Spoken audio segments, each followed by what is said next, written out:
Try something. Put your fingers against your ribs. Now tickle yourself. You know exactly where to touch. You can copy the same movements another person might use.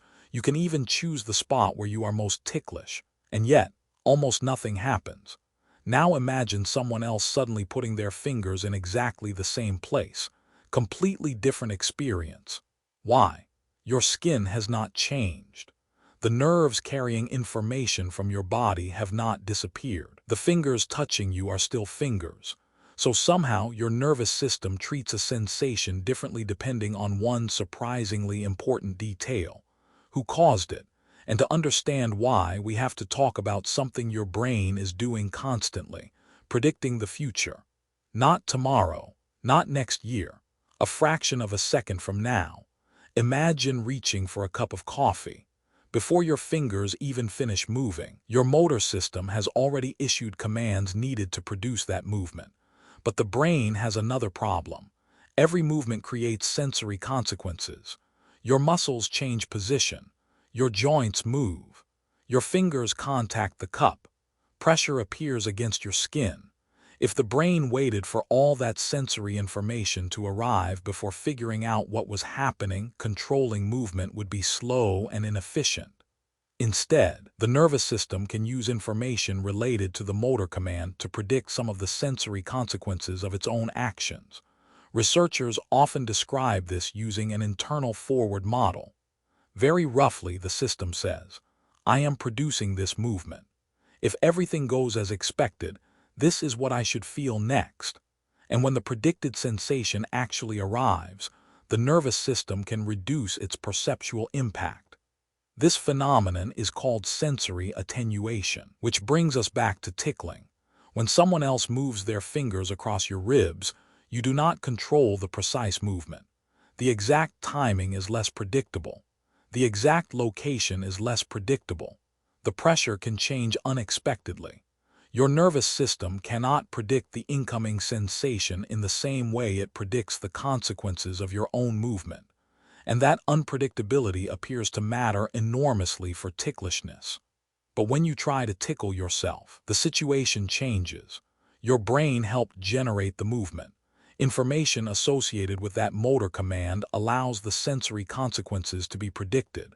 Your fingers are going there, at approximately this moment, with approximately this movement. Then the touch arrives, and instead of being treated like a completely unexpected external event, part of its sensory impact is attenuated. The interesting thing is that scientists can interfere with this process. In classic experiments, researchers used devices that allowed participants to produce a movement that caused another object to touch their hand. When the resulting touch occurred exactly as expected, it felt less intense and less ticklish. But then researchers introduced discrepancies. For example, they could delay the resulting touch. Now you move, but the sensation arrives slightly later than expected. Suddenly, the brain's prediction is less accurate, and the touch can begin to feel more externally generated, more noticeable, more ticklish. Experiments have found that changing the spatial relationship can matter too. Your movement predicts that the touch should occur here. Instead, it happens somewhere slightly different. Again, prediction and reality no longer match perfectly, and the sensation becomes harder for the nervous system to dismiss as an expected consequence of your own action. This tells us something important. The problem is not simply that your fingers belong to you. Your brain is comparing what it expects to happen with what actually happens, and that system is useful for far more than ruining your attempt to tickle yourself. Think about everything your body produces.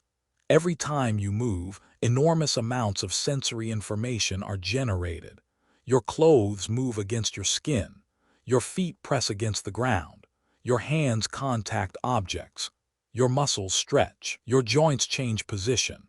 If every predictable consequence of every movement demanded equal attention, the sensory world could become overwhelming. Prediction helps your nervous system decide what deserves attention. Expected consequences can be reduced. Unexpected events can stand out.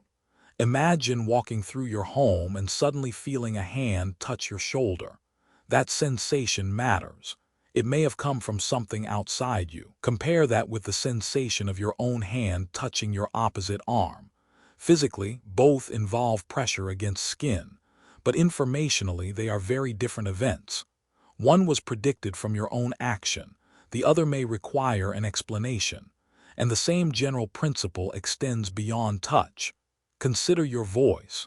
When you speak, you hear yourself, but your nervous system also has information about the action that produced the sound. Research on sensory prediction suggests that self-generated sounds can be processed differently from externally generated sounds. Your brain is not merely waiting passively for reality to arrive. It is constantly using information about your own actions to anticipate what reality should feel like next. And that leads to a much deeper question. How does the brain know which events were caused by you? Every second, your senses receive a mixture. Some changes happen because you acted. Others happen because the outside world acted on you. Move your eyes and the entire image on your retina changes. But you do not normally conclude that the room just jumped sideways. Turn your head and sounds change relative to your ears. Move your arm and your skin, muscles, and joints generate new signals. The brain somehow has to separate changes caused by your own movement from changes caused independently by the world. Prediction provides part of the solution. If a sensation closely matches the expected consequence of your action, there is evidence that you caused it. If something unexpected appears, perhaps the world caused it. And this distinction may contribute to something so ordinary that we almost never notice it. The feeling that you are the one doing something. Researchers sometimes call aspects of this the sense of agency. The experience that I caused this movement. I produced this sound. I touched this object. That feeling seems effortless.